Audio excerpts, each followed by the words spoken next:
Всем привет, дорогие друзья! Сегодня пеку нежные ароматные куличи без дрожжей. Это идеальный вариант для тех, кто не любит выпечку с дрожжами или у кого совсем мало времени. Куличи мягкие, пышные, с изюмом и ванилью. Готовятся проще простого. И что самое главное, они всегда получаются.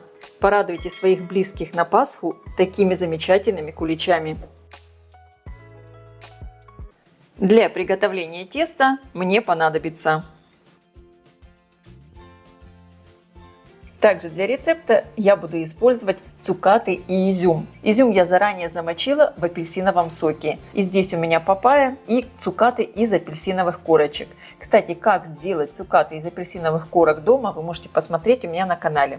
Я оставлю ссылку под видео в описании. Конечно, вы можете использовать любые цукаты по своему вкусу. Изюм я сейчас солью через сито и обсушу бумажными полотенцами.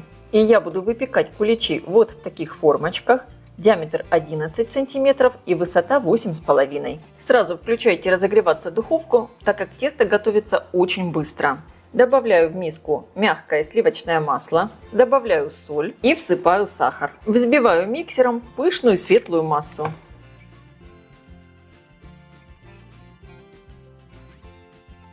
Вливаю растительное масло без запаха и также хорошо перемешиваю.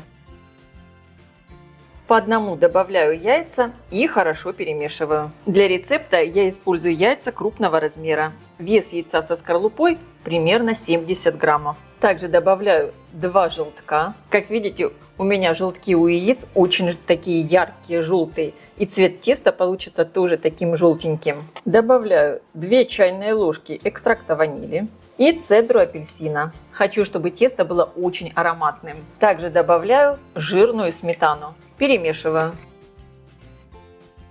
Просеиваю муку и разрыхлитель для теста.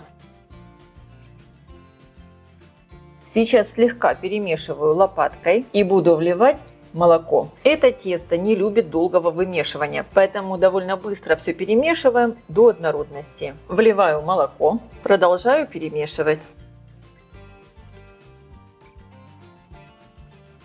Получается вот такое очень нежное тесто. И теперь в него добавляю изюм и цукаты. Перемешиваю. Буквально 10 минут и тесто готово. Аккуратно наполняю тестом формы. Я это делаю при помощи ложки. Распределяю тесто, чтобы оно занимало чуть больше, чем половина формы. Всего я буду делать 3 кулича, и на каждый у меня идет 430-435 граммов теста. Для таких куличей я рекомендую использовать небольшие формы, чтобы тесто хорошо пропекалось. Я стараюсь так разровнять тесто, чтобы сверху была такая небольшая вершинка. И сейчас я все отправляю выпекаться в хорошо разогретую до 180 градусов духовку примерно на 1 час. Конечно, вы ориентируйтесь по своей духовке. Формы я ставлю на средний уровень, включен верх и низ духовки. Если я увижу, что тесто начинает слишком сильно подпекаться, прикрою куличи фольгой. Куличи испеклись. Обязательно проверяем их готовность деревянной шпажкой. И посмотрите, какие они получились красивые, как высоко поднялись, и тесто немного треснуло. Так и должно быть. Сейчас куличи я оставляю остывать прямо в форме. Аромат стоит просто великолепный. Когда куличи остыли, аккуратно извлекаю их из формы. Кстати, если вы хотите, чтобы куличи подольше оставались мягкими, вы тогда можете их из бумажных форм не извлекать. Куличи можно украшать по своему вкусу. Я сверху их покрываю белковой заварной глазурью. Вы можете выбрать любой рецепт глазури. И с яйцами, и без, и с желатином, или с агар-агаром. Ссылки на все рецепты глазури я оставлю в описании. Присыпаю посыпками.